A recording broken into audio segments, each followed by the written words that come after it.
So as the final step in my Master's in Information and Communication Technology for Development degree, I decided to spend a 3-month practicum in the Amazon River Basin in the Minas province, here it is, of the region of Loreto in Peru. And here are some pictures of what it looks like from the ground. My main focus was to analyze a 2 megabits per second long-distance Wi-Fi wild internet network backbone, which serves primarily as a VoIP, voice over IP telephone system, as well as internet, or as we know it, Facebook, etc., that connects 15 rural health Gmail, connects 15 rural health village posts spanning across 445 kilometers of river that runs from the border of Ecuador to the city of Iquitos, the largest city in the world which is not reachable by car. The internet backbone, or the wild network, indirectly serves more than 23,000 people, and that was by a 2005 estimate. My main point of contact was Dr. Alan Mickelson, faculty here at the University of Colorado in Boulder in electrical, computer, and energy engineering, as well as interdisciplinary telecommunications. He's also the head of the NapoNET program, which is a collaborative effort between the partners in Colorado at the university and in Peru, which aims to bring health, education, and/or commerce services to indigenous communities along the middle and upper Napo River.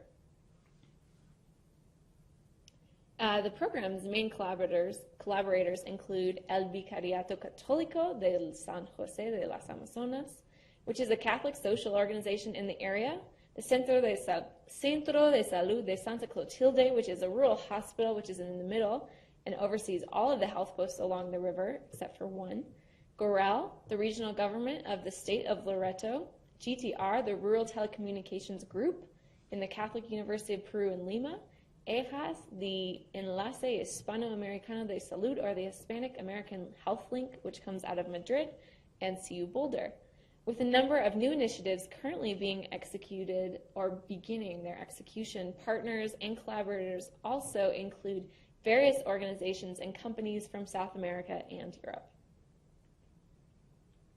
The original wild network backbone was installed in 2007 by the Rural Telecommunications Group, GTR, and the Hispano-American Health Link, EJAS, under a global UN fund to fight malaria, tuberculosis, and HIV. It was also intended to help keep doctors and nurses serving in rural areas by helping them communicate with their families and better with each other through telemedicine services. This is a picture of the surgical room in Santa Clotilde, once again the head of the entire network, which is where I was living in the hospital there, above it. And then this is another surgical room in Taxacuraray, which is another indigenous area, just south, 70 kilometers. The NapoNET program, which is at the University of Colorado, began in 2009 with a trip in January to Peru by Mario Vidalon and Dr. Mickelson. Since then, the team has had multiple assessment trips, and in the summer of 2010 and 2011 installed educational subnets on top of the already existing wild subnet, which connects 5 of the 15 villages for the purpose of long-distance education. The subnets were created to be accessed from the schools and used by the teachers and students, since all means of travel along the river are by boats, and funding for gas money to motor these boats is expensive and thus limited. Currently, the NapoNET team at the University of Colorado in Boulder is awaiting responses for a number of funding proposals. The first is being considered by the National Collegiate Inventors and Innovators Alliance for $100,000, as well as the USAID, and a communication-enabled trade association that intends to provide farmers along the river with improved agricultural market efficiency and thereby increase the overall income. The third proposal is a coupled natural human systems proposal to the National Science Foundation for $1 million, which aims to measure the effects of water quality monitoring on human and river systems. If awarded, funding for each of these proposals will be coming within the next few months, and execution for each will begin this summer. One of the challenges for all collaborators within this wild network, whether they're in Peru or in Colorado, is that because it's located rurally on the river, opportunities for longitudinal study of the network itself and its users or its potential users is rarely possible. And so I saw the ability to live on the river for 3 months as an excellent opportunity to uncover the challenges that are facing both the wild network and the rural networks around the world. I'd previously worked on a project on the coast of Peru in 2010, 11, and 12, and I no longer felt that language, which is always an obstacle, nor culture, which can also be an obstacle, would be a hindrance to gaining specific and in-depth understanding of these complex issues, further growing my understanding of development issues that arise all over the world. Dr. Mickelson and myself decided that my initial scope of work would be to discover just how the network was being used and to gain in-depth understanding of the nuances of the Napo River lifestyles as they related to social, economic, and environmental interactions, with the ultimate aim being to help the NapoNET program at the University of Colorado prepare for these summer projects. To do this, I stationed myself in Santa Clotilde, which is the head of all the health posts, about 200 kilometers north from the Amazon River and 7 to 9 hours in a fast boat from the city of Iquitos. And my personal strategy began with the aim of seeing as many health posts in the jurisdiction as possible. Outside of this, I hope to explore all the means of navigable transportation as well as the long-distance business transactions, as it's related directly to farmers' livelihoods. My final strategy was to meet with all the collaborators related to or connected with this network, which happens to be quite a few. I began and set up interviews right away with users, with collaborators, with government. Then I spent 12 days traveling upriver where transportation and resources are incredibly limited, very indigenous, very different kind of poverty line. I did this with a number of IHAS, the Hispano-American health link from Spain, Ignacio Prieto, as he installed new telemedicine throughout the different health posts. And by doing this, I was able to see both the health posts, the lifestyle, and then see how the people felt about their technology, which was coming in. The next portion of the time was spent interviewing all present and future collaborators. In the end, I sat through 50 interviews, each ranging from 1 to 3 hours, from authorities, users, and collaborators from the Board of Ecuador to Iquitos and even to Lima, the capital. Then I focused on the transportation services for people along the Napo, as well as product movement to understand how they related to long-distance transactions. And I spent some time traveling up and down the river in rapidos, as well as, so here's a rapido, the fast boats, as well as these big barges, which take days. Next, I performed a long-distance transaction myself using the long-distance Wi-Fi wild backbone and was able to set up a pre-arranged sale of fruit from Santa Clotilde, which was bought by a private company in Iquitos. The issue with that was building trust, actually. In the middle of March, a member of the Napo team, Christy Ritter, Dr. Mickelson's DLA student, came down and we performed the initial stages of the NSF proposal by taking water samples from various crucial spots along the river. I also set up a series of meetings to introduce Christy to various collaborators of interest for the summer.